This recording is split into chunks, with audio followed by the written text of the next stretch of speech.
जानिए कैसे हुई भगवान श्री कृष्ण की मृत्यु व कैसे खत्म हुआ पूरा यदुवंश। महर्षि वेद व्यास ने महाभारत की कहानी को 18 खंडों में संकलित किया था।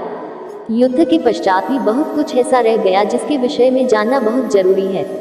इस पवित्र कथा को अगर आप सुन रहे हैं तो पूरा सुने, आधा अधूरा सुनने की गलती ना करें। इसे सुनने मात्र से आपके जीवन में धन व खुशियों की वर्षा होगी। 18 दिन चले महाभारत के युद्ध में रक्तपात के सिवाय कुछ हासिल नहीं हुआ। इस युद्ध में कौरवों के समस्त कुल का नाश हुआ, साथ ही 5 पांडवों को छोड़कर पांडव कुल के अधिकांश लोग मारे गए। लेकिन इस युद्ध के कारण युद्ध के पश्चात एक और वंश का खात्मा हो गया, वो था श्री कृष्ण जी का यदुवंश। महाभारत कौरवों और पांडवों के बीच हुए युद्ध का वो रूप है जिसने कुरुक्षेत्र की मिट्टी तक लाल कर दी थी। कहा जाता है इस भयंकर युद्ध में इतने लोगों ने अपनी जान गंवाई थी कि आज भी उनके लहू से कुरुक्षेत्र, जहां महाभारत का युद्ध लड़ा गया था, की मिट्टी का रंग लाल ही है। महर्षि वेद व्यास ने महाभारत की कहानी को 18 खंडों में संकलित किया था। कुरुक्षेत्र का युद्ध इस ग्रंथ का सबसे बड़ा भाग है, लेकिन युद्ध के पश्चात भी बहुत कुछ ऐसा रह गया जिसके विषय में जानना बहुत जरूरी है, जिनमें भगवान श्री कृष्ण की मृत्यु और द्वारका की नदी में समा जाने की घटना अत्यंत महत्वपूर्ण है। मौसल पर्व 18 पर्वों में से एक है जो 8 अध्यायों का संकलन है। इस पर्व में भगवान कृष्ण के मानव रूप को छोड़ना और उनकी मृत्यु के पश्चात उनकी नगरी द्वारका के साथ घटी घटना का वर्णन है। आइए जानते हैं क्या छिपा है मौसल पर्व की कहानी के भीतर। यह घटना कुरुक्षेत्र के युद्ध के 35 साल बाद की है।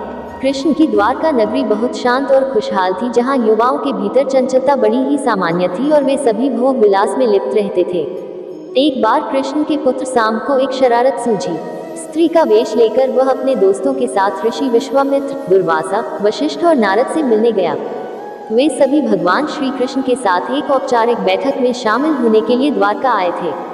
स्त्री के वेश में साम ने ऋषियों से कहा कि वो गर्भवती है। वे उसे ये बताएं कि उसके गर्भ में बच्चे का लिंग क्या है। उनमें से एक ऋषि ने इस खेल को समझ लिया और क्रोधित होकर साम को श्राप दिया कि वो लोहे के तीर को जन्म देगा, जिससे उनके कुल और साम्राज्य का विनाश होगा। साम ने ये सारी घटना उग्रसेन को बताई।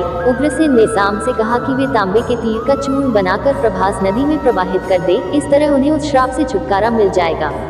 सांबा ने सब कुछ उग्रसेन के कहे अनुसार ही किया। साथ ही उग्रसेन ने ये भी आदेश दिया कि यादव राज्य में किसी भी प्रकार की नशीली सामग्रियों का ना तो उत्पादन किया जाएगा और न ही वितरण। इस घटना के बाद द्वारका के लोगों ने विभिन्न अशुभ संकेतों का अनुभव किया। सुदर्शन चक्र, कृष्ण के शंख, उनके रथ और बलराम के हल का अदृश्य हो जाना, अपराधों और पापों में बढ़ोतरी होना, लाज शर्म जैसी चीजों का समाप्त हो जाना। चारों ओर अपराध, अमानवीयता और पाप का साया था। बुजुर्गों और गुरुओं का असम्मान, निंदा, द्वेष जैसी भावनाओं में उल्लेखनीय बढ़त आदि सब द्वारका के लोगों का जीवन बन गया था।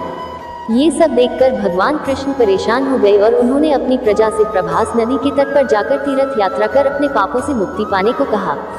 सभी ने ऐसा ही किया, परंतु जब सभी यादव प्रभास नदी के किनारे पहुंचे तो वहां जाकर सभी मदिरा के नशे में चूर होकर भोग विलास में लिप्त हो गए।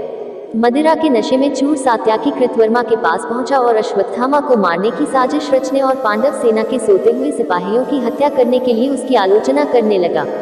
वही कृतवर्मा ने भी सात्याकी पर आरोप मढ़ने शुरू कर दिए। बहस बढ़ती गई और इसी दौरान सत्याकी के हाथ से कृतवर्मा की हत्या हो गई। कृतवर्मा की हत्या करने के अपराध में अन्य यादवों ने मिलकर सात्यकी को मौत के घाट उतार दिया। जब कृष्ण को इस बात का पता चला तो वे वहां पर प्रकट हुए और एका घास को हाथ में उठा लिया। ये घास एक क्षण में परिवर्तित हो गई, जिससे श्री कृष्ण ने दोषियों को सजा दी।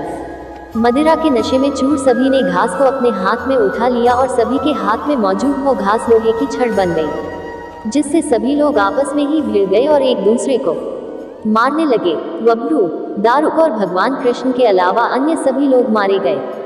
यदुवंश के नाश के बाद कृष्ण के ज्येष्ठ भाई बलराम समुद्र तट पर बैठ गए और एकाग्रचित होकर परमात्मा में लीन हो गए। इस प्रकार शेषनाग के अवतार बलराम जी ने देह त्यागी और स्वधाम लौट गए। लोहे की छड़ का चूर्ण एक मछली से निगल लिया और वह उसके पेट में जाकर धातु का एक टुकड़ा बन गया। जीरू नामक शिकारी ने उस मछली को पकड़ा और उसके शरीर से निकले धातु के टुकड़े को नुकीला कर तीर का निर्माण किया। कृष्ण वन में बैठे ध्यान में लीन थे।